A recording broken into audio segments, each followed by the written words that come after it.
Hi there everyone, and welcome to the August Google Hangout for Motivating Mum. As you know, we do tend to do a lot of business topics and a lot of help on things like Facebook and SEO and all the rest of it. But unless you're right in here, it's going to be really, really hard to, maintain the pace we need to maintain and keep sane at the same time. So I wanted to have someone on to talk about a topic that I think is equally as important as all of those, help with business topics, and that's mindfulness. And that's why I'm so happy to be introducing Charlotte today. She's a bit of an expert and guru in the area, and I'm sure she's going to have loads of tips for us on how we can stay mindful and how can have those benefits on our lives, be it personal and business. So take it away, Charlotte. Oh, thank you. It's so lovely to be here because I know, mums are so essential for the world, really, and particularly health of mums. So I'm really passionate about this. And I suppose, mindfulness has changed my life. So, and I think I'm the instrument in teaching this. It's not a theory. It is a practice. And as you said, I've got lots of little tools. So even if people just take one little tool, that's potentially going to make a difference. Like brushing our teeth, right? I mean, are we glad we do? And it doesn't take much time, and yet, we'd all have rotten teeth if we didn't. So, yeah.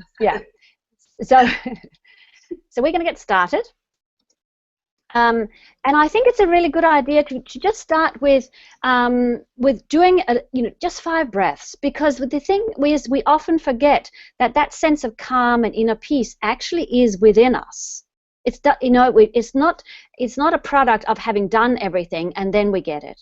So if you put your feet flat on the floor and relax the shoulders and then close the eyes for a moment, and then see if you can notice the breath.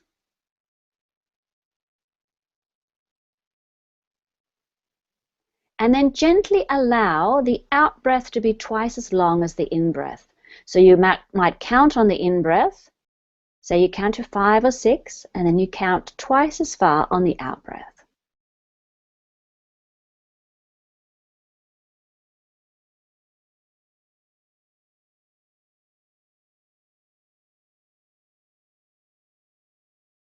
And really allowing that out breath to sink deep into the body.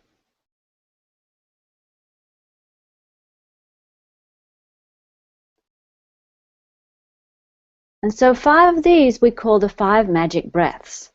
And it's really a very useful little thing that you can sprinkle through your day to just make sure that you come into the calm state.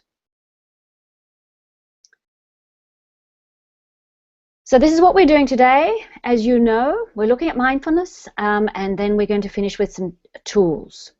So the first thing to say is that the mindfulness program that I teach and that many teach is based on a lot of research. So there's now about 4,000 pieces of research on mindfulness, and we have this old tradition of mindfulness that sits within the Buddhist practice, and it is of course 2,500 years old.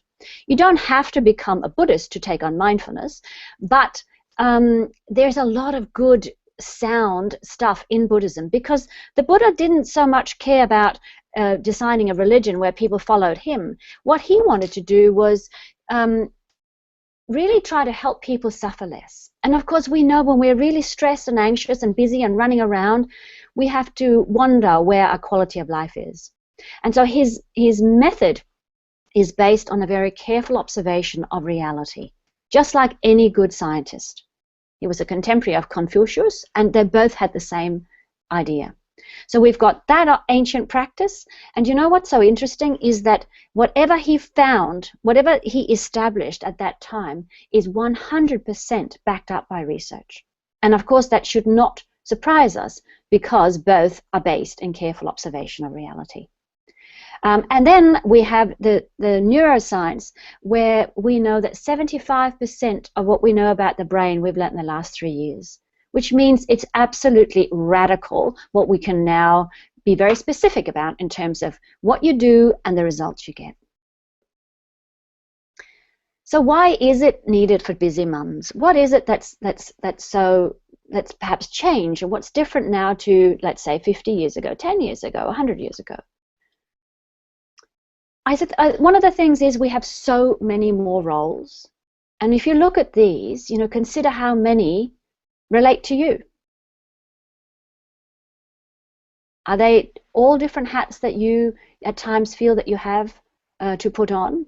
And if you then think what's behind those, there's also this want to make sure that you do it right, that it's done to a certain standard, because we get attached to it being seen as being on top of things.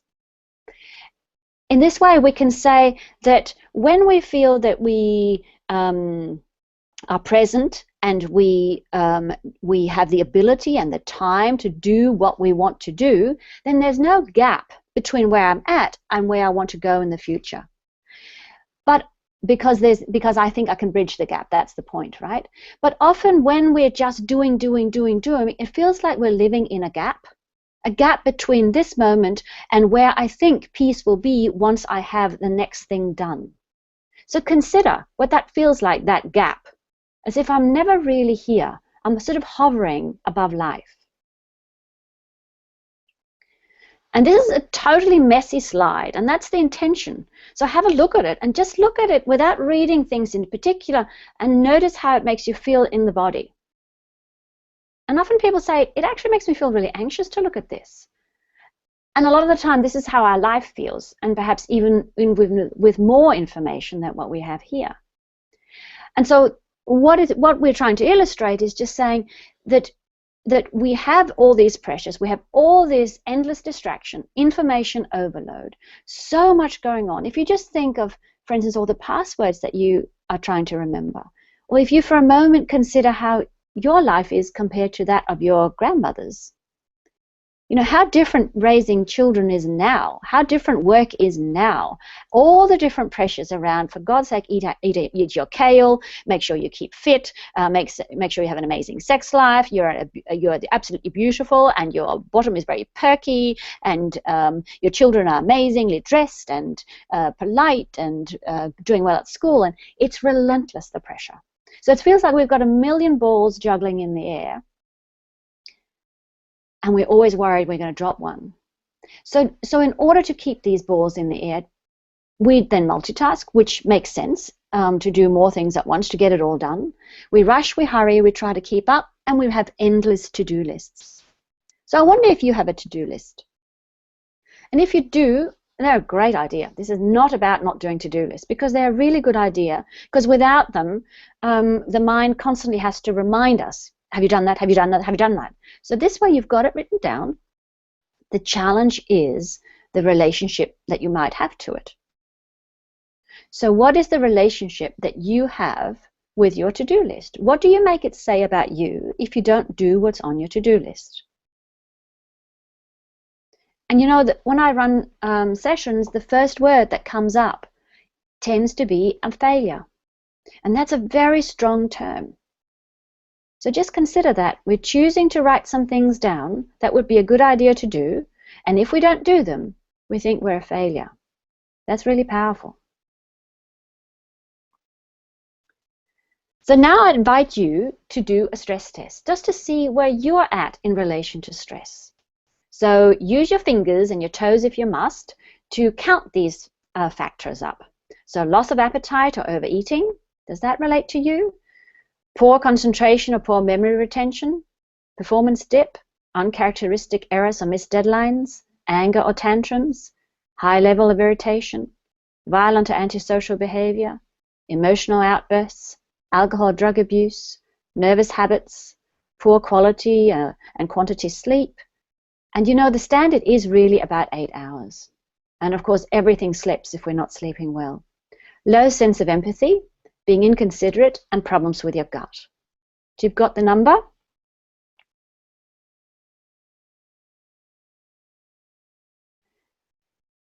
Now, not only, if you score really high on this, then my heartfelt wish is that you make some changes, because life's too short to live in the stress state.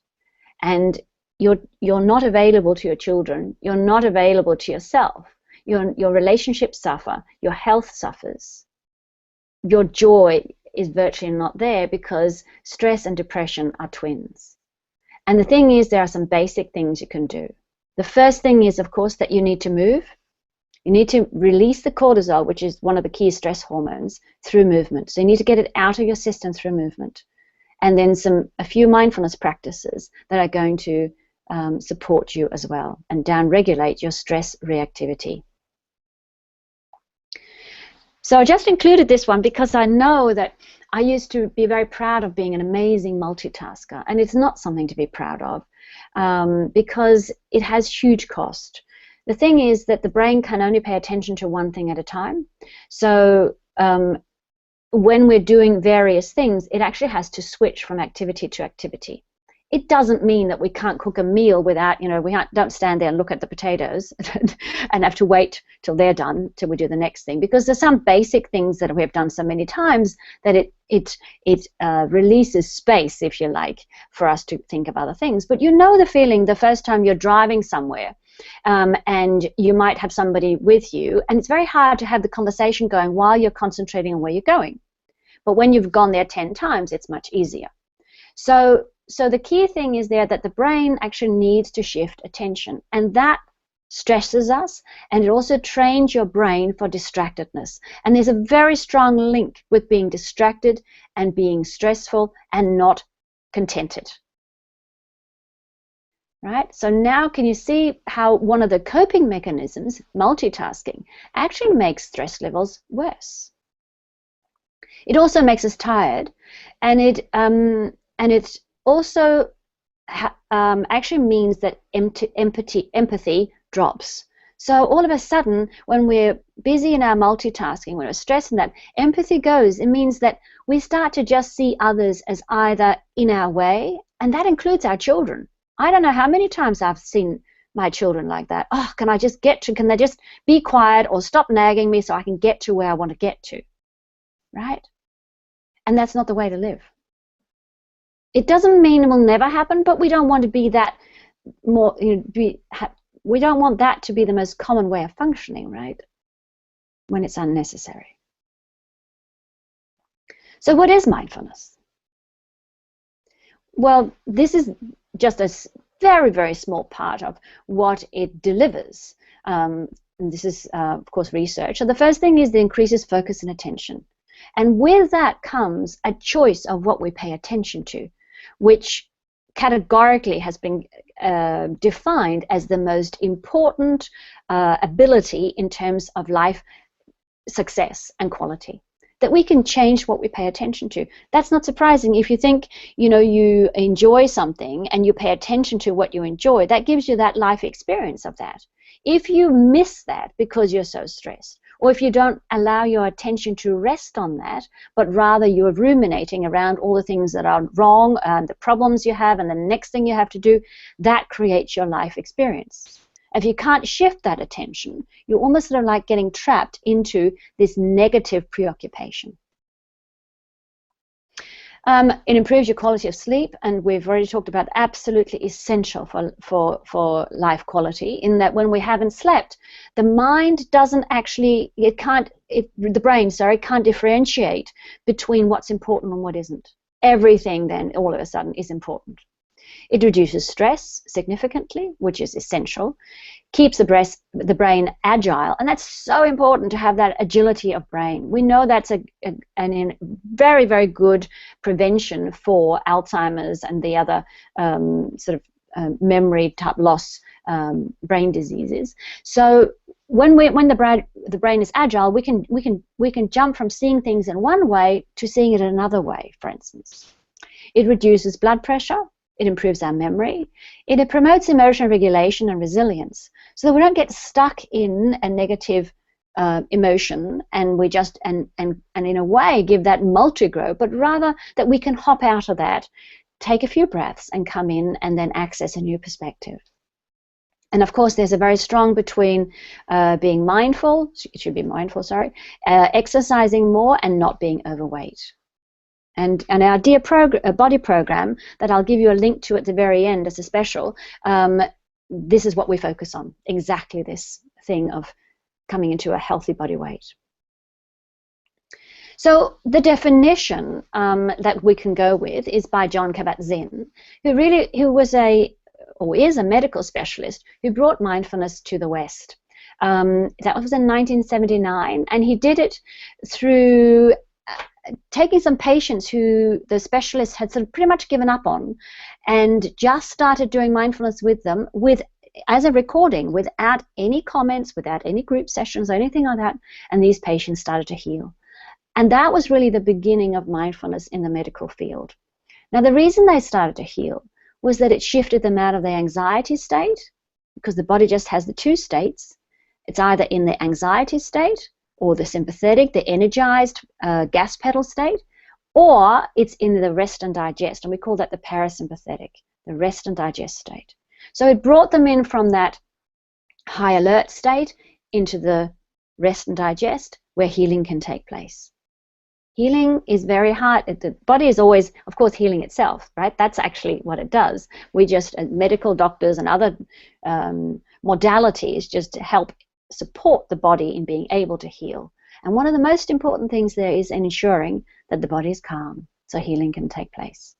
Because otherwise all the other resources, when we're in a stress state, go actually into surviving, in fighting or fleeing.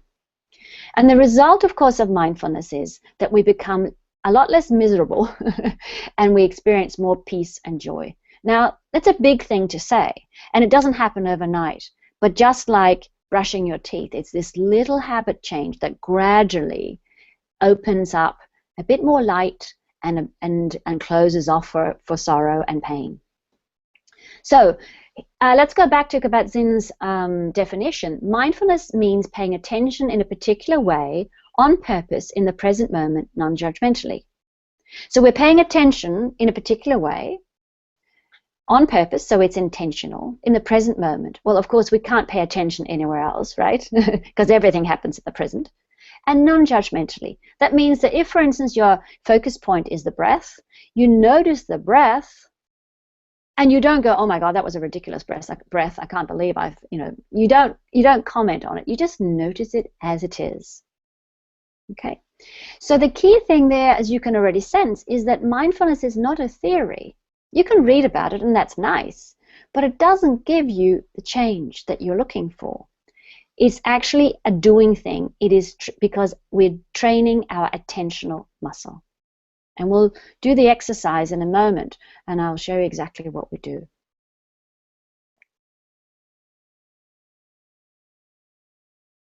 So in effect, what we're doing is we're shifting from unconscious reactivity to conscious responsiveness.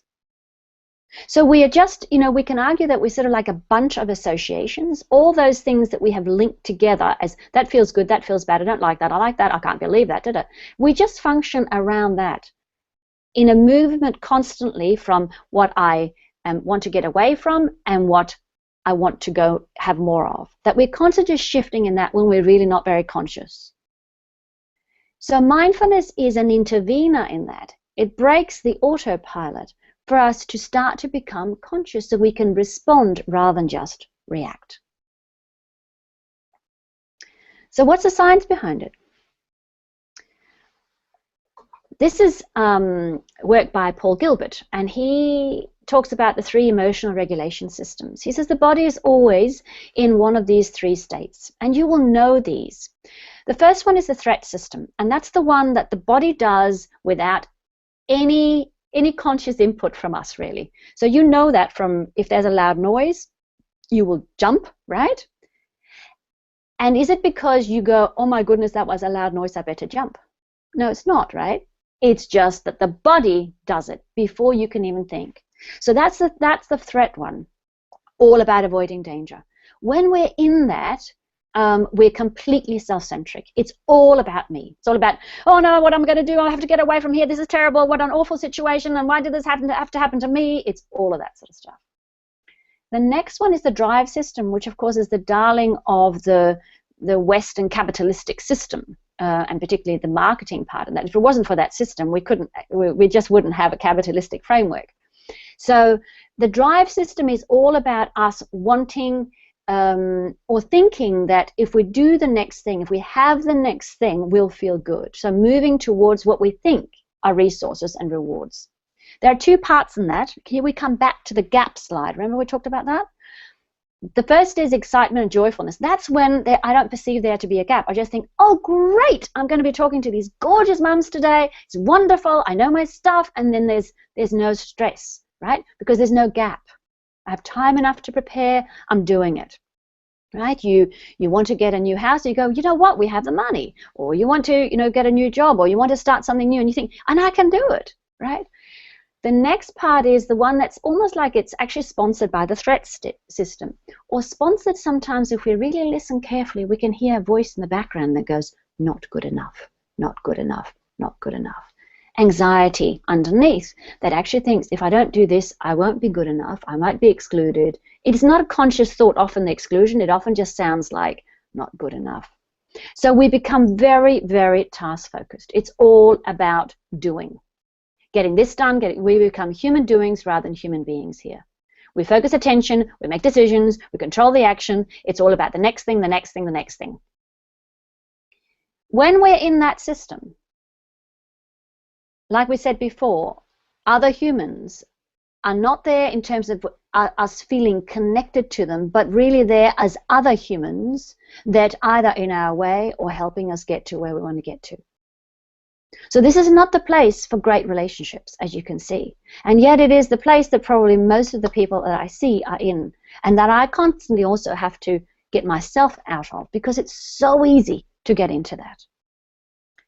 And then the contented system, which is not a kumbaya, hippie, hairy armpity thing, but rather it's the place where the system is calm and we can connect to other humans. We can appreciate nature from an emotional perspective. So we look at a tree and we go, ah, oh, isn't it beautiful? We look at another human and we go, we can access the feeling of where's this human at, right? So from this place we have much more creativity and openness to new ideas. We're much more tolerant, and it works through oxytocin. Oxytocin arises in the feeling of connectedness. So when I'm feeling connected to somebody, oxytocin arises. And this system soothes the amygdala. That you might have heard of the amygdala. They are active in the threat and the drive system. And they're these little qigong things that get up, like little, amygdala means little almond-shaped things. They get activated when there's a perception of threat. And when they're activated, we simply see the world from a place of danger, danger, problems, problems. And of course, that's the stress state. So I won't talk much about this, but just say that this triune brain theory absolutely complements the previous theory, which is, it's very inconclusive in a way, because as we said earlier, 75% of what we know about the brain we learned the last 3 years. So naturally, anything we say is going to be taken with a grain of salt.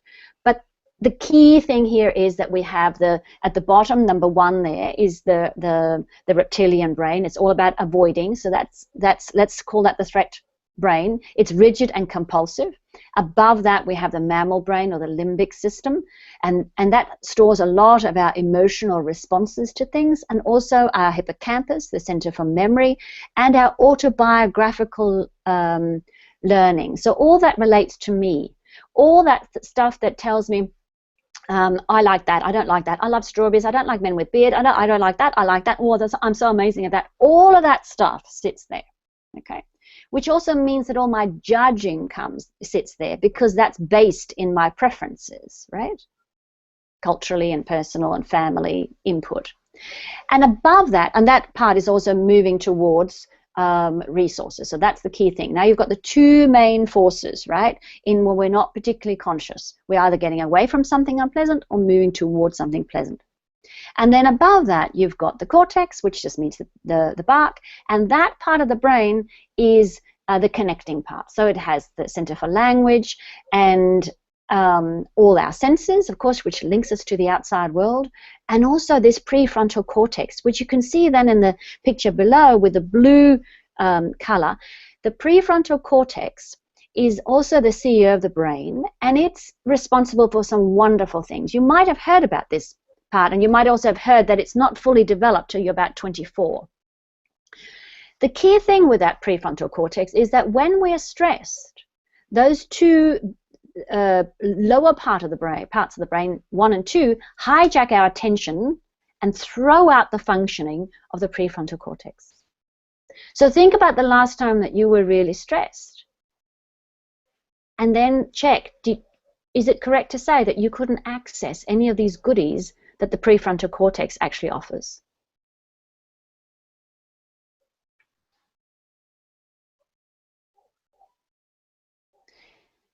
For survival reasons, the brain is like this. So if you imagine that you're a little monkey sitting in a tree with your mate eating your banana, and there comes a big dangerous creature, what needs to happen?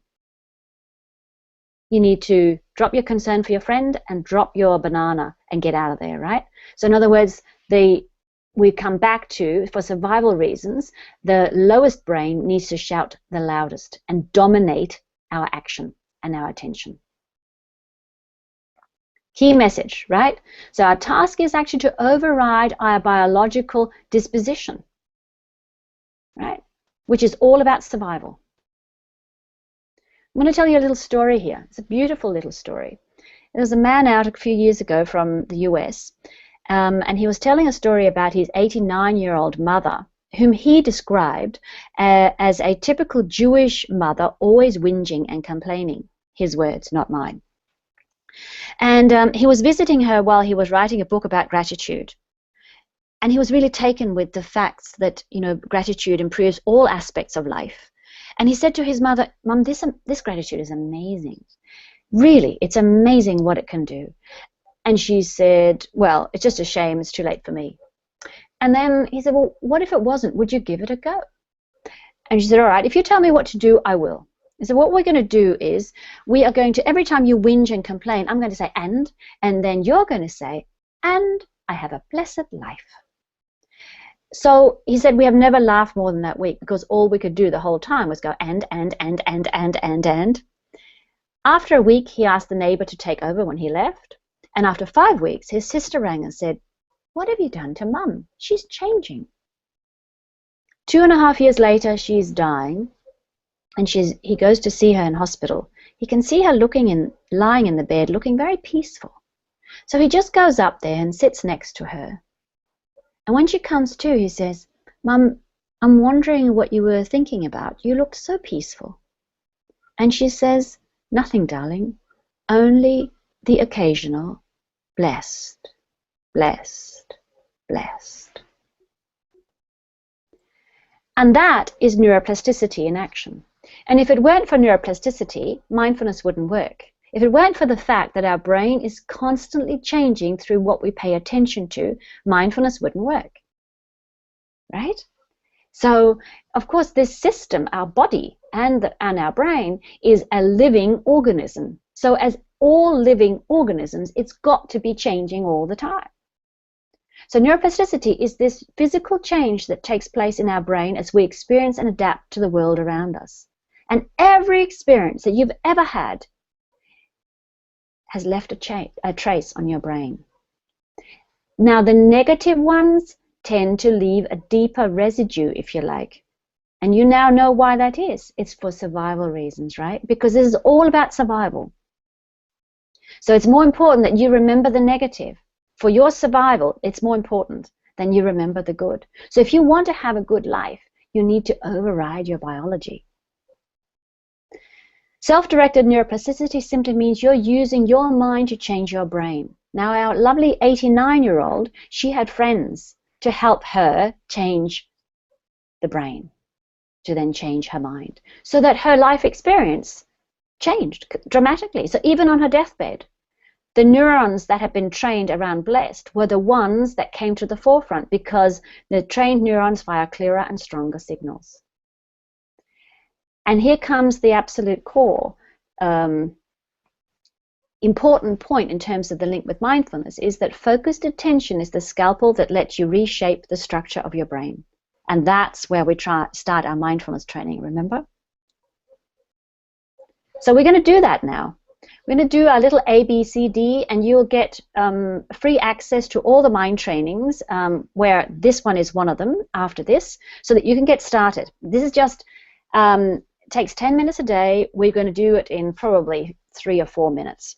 So feet flat on the floor, make yourself comfortable. And then I'm going to talk you through this. So you don't have to remember anything. All you need to do is close the eyes and listen. And start by noticing how the world is different with the eyes closed. And then remind yourself that you hold this little sitting in an attitude of non-judging, acceptance, which means you're saying yes to this moment, and curiosity, and kindness, and tenderness for the human experience. You can take that further into loving awareness. See how that feels in the body.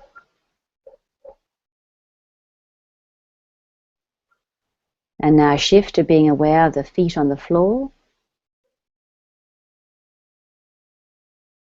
Being curious around what the feet are experiencing in this moment. Then go to the body in the chair. Notice how the body is experiencing the chair. Then the hands in the lap. Noticing the warmth that's generated between the hands and the body.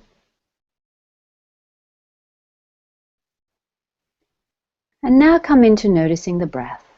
And just notice it wherever it is most noticeable to you.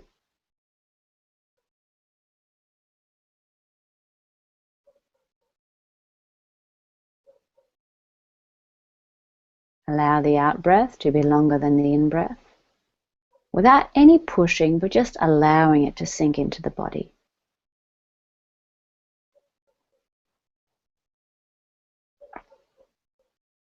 And now you're going to start the counting.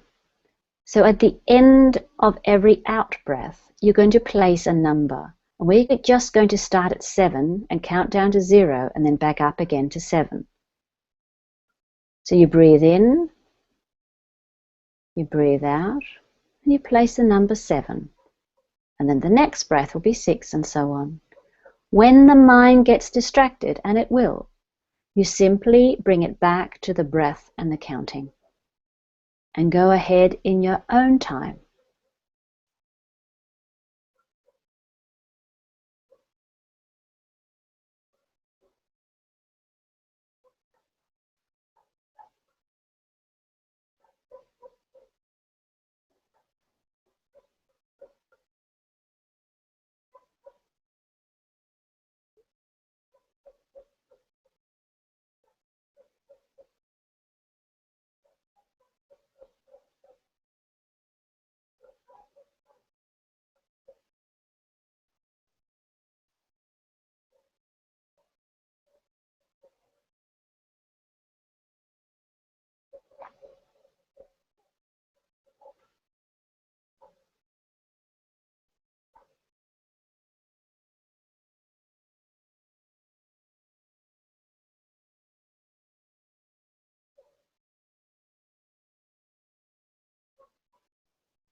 Take another couple of breaths where you're really allowing the out breath to be twice as long as the in breath.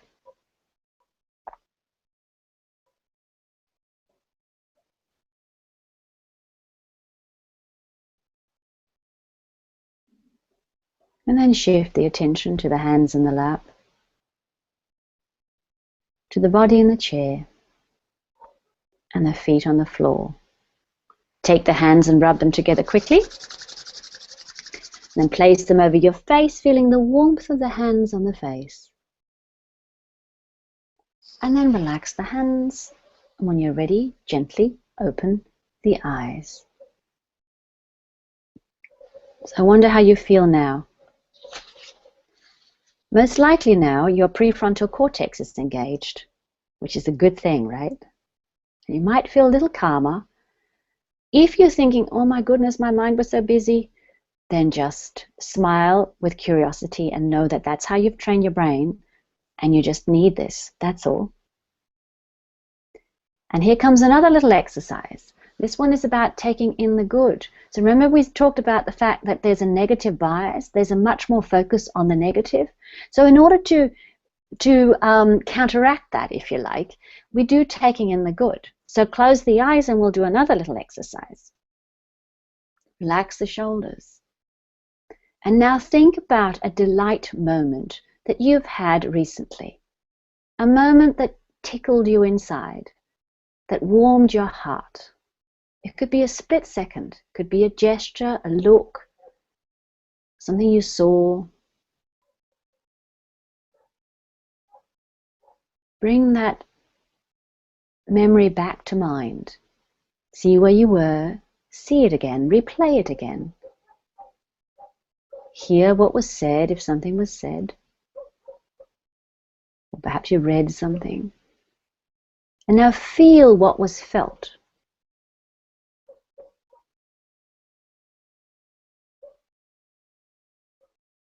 And now let this seep into every cell of the body, like a warm syrup of delight. Down the torso, down the legs, feet and the toes, the arms, the hands, the head, the face, delight. And then when you're ready, gently open the eyes.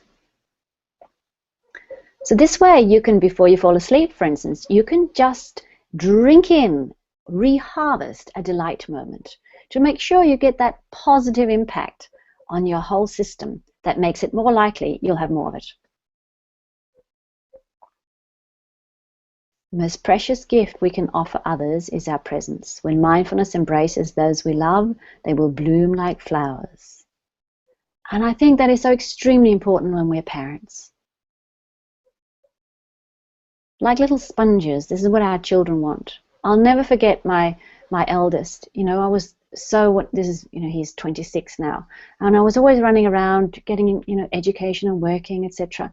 And one night we just lay on the floor looking at photos. And after that, he looked at me and he said, "This was the best night, Mum." And I thought about that. This was about being present.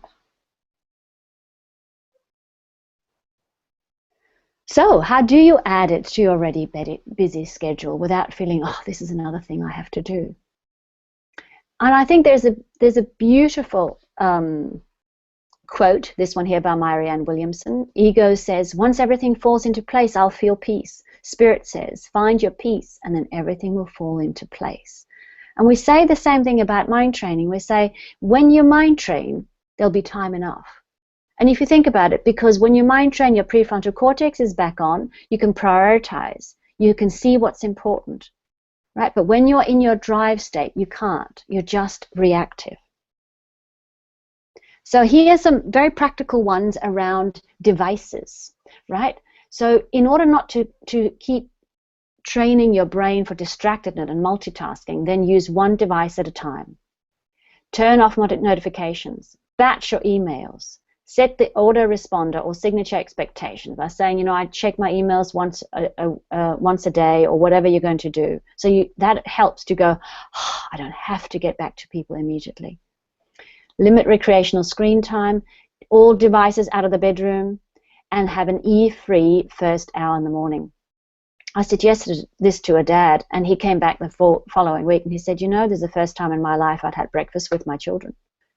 So, you know, allowing the human interaction, allowing yourself and your family to be in the contented state. You can't change the world's problems anyway, so why do you need to know about them? So here comes a very practical one. One of the key things that we tend to do is we multitask when we eat. And so from our Dear Body program, this is one of the practices that people simply get so much out of, including me. And that is to say, when you eat, you don't start fiddling with your utensils and getting more food on the fork or the spoon until you've finished everything that's in your mouth.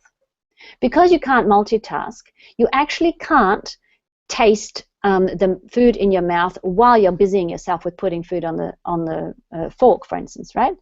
Because your attention goes there and you miss what's in your mouth, which is crazy. So I think I've never enjoyed food as much as now that I do mindful eating.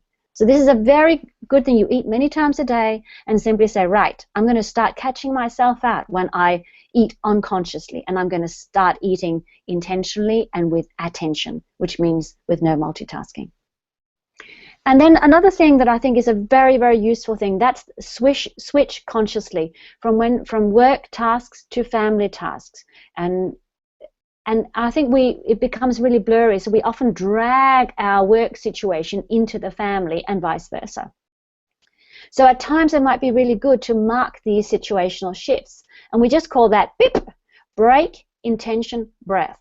So for instance, it could be that you're driving into the driveway and you go, you know what, I just need to do beep, just breathe, just a moment. What's the intention for this next thing I'm going into? To be available to my children, for instance, right? And then take your 5 magic breaths, come into the parasympathetic, and then go into that new space. Or if you're going to an important meeting, the same thing. Do a little bip. And of course, ongoing mindfulness practice. And here we look at what that looks like. So that's the ABCD that you've already tried now, or another exercise is called the body scan, and you've got the link to those exercises after this. 5 magic breaths, so making sure the out breath is longer than the in breath without forcing, just inviting the breath to sink into the body. Start exercising and keep doing it. You know why? Because it releases the cortisol. That's the one good reason in terms of stress management. And use life as your mindfulness practice. So for instance, the eating, and then take in good experiences with what we call TIG.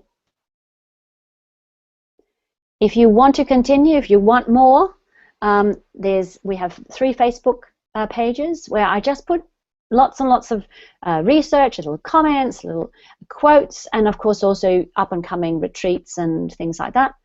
If you want the link to the free mind trainings, this is the link here.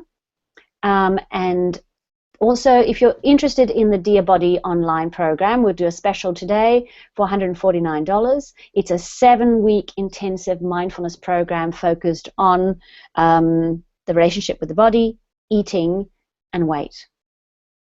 If you want to have a chat about anything relating to this, then you can send me an email as well. Thank you for your time. Thank you so much, Charlotte. That was really, really good. I had a couple of questions, and if anyone wants to pop a question on while I'm asking these, then feel free. Or sometimes I know some of the mums actually say they have a little bit of trouble with the questions, Charlotte, so they can always just go to your Facebook page as well, if that's okay, and ask a question there if they need to. Yep. Just so you know, you've gone back to, you need to click on the green and undo screen share again. Is it there now? Yeah, there you are. Very good. Very good. Thank you. So, quick one. Why feet flat on the floor? When you're sitting with feet flat on the floor, you'll notice that you're quite stable. Can you notice that? It's like you've got your butt and your 2 feet, and it's like a tripod, right? Okay. We know our posture needs to support our practice. That's the key thing. And the other thing that, you know, it's probably the hardest thing for us to get, that the biggest gift in mindfulness is being aware of the body. Not thinking about the body, but connecting with the body in terms of the internal sensations. So if you pinch your arm a little bit, just pinch then notice the sensation of that. And that's what we're talking about. We're talking about sensing the body, because the body is always in the present. The mind's totally unreliable because it's contextual to the body. Yeah. Right?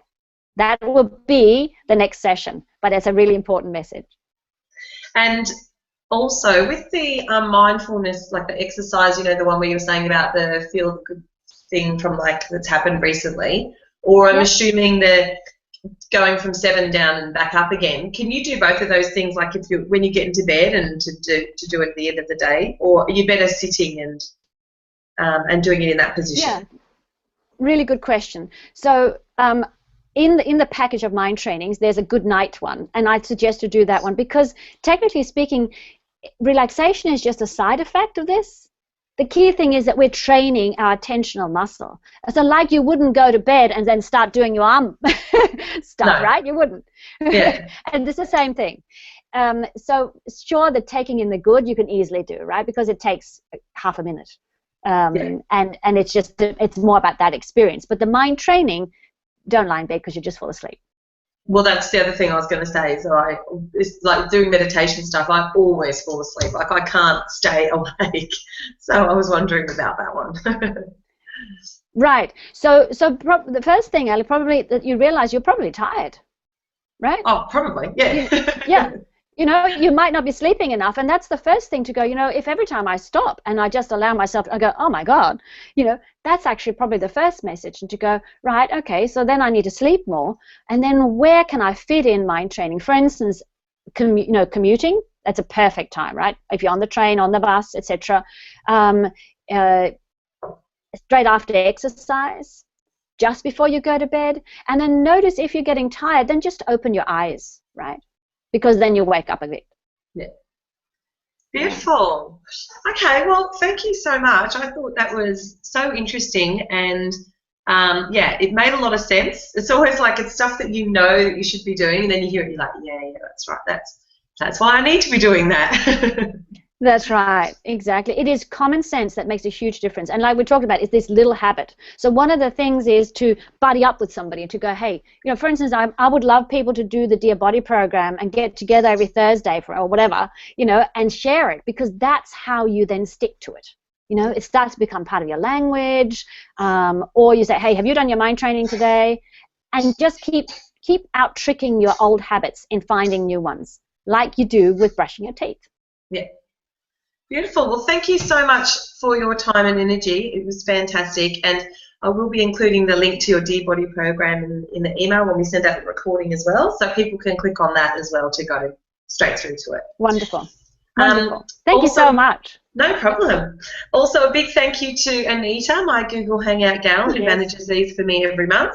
I wouldn't really be able to run them if it wasn't for her, because I don't have the time or the energy or the inclination. So she just does it all for me, and then I get to just pop on and talk to interesting people once a month, so it's great. Thank you, Anita. Yeah, Anita's also really good at all sorts of admin stuff, social media, newsletters and everything, so she can absolutely help you in other areas that you might be needing help or you might not be, that thrilled about doing in your business. So definitely give Anita a call if you need her. Thank you, Anita. Thank you. And see you guys all for the next Hangout in September. This one's going to be on managing the relationship with your partner when you're running a business, which many of us know can be a very tricky proposition. So we'll be looking forward to seeing you at that one. And until then, have a great day. See you guys. Thank you. See ya. Thank you. Bye. Bye.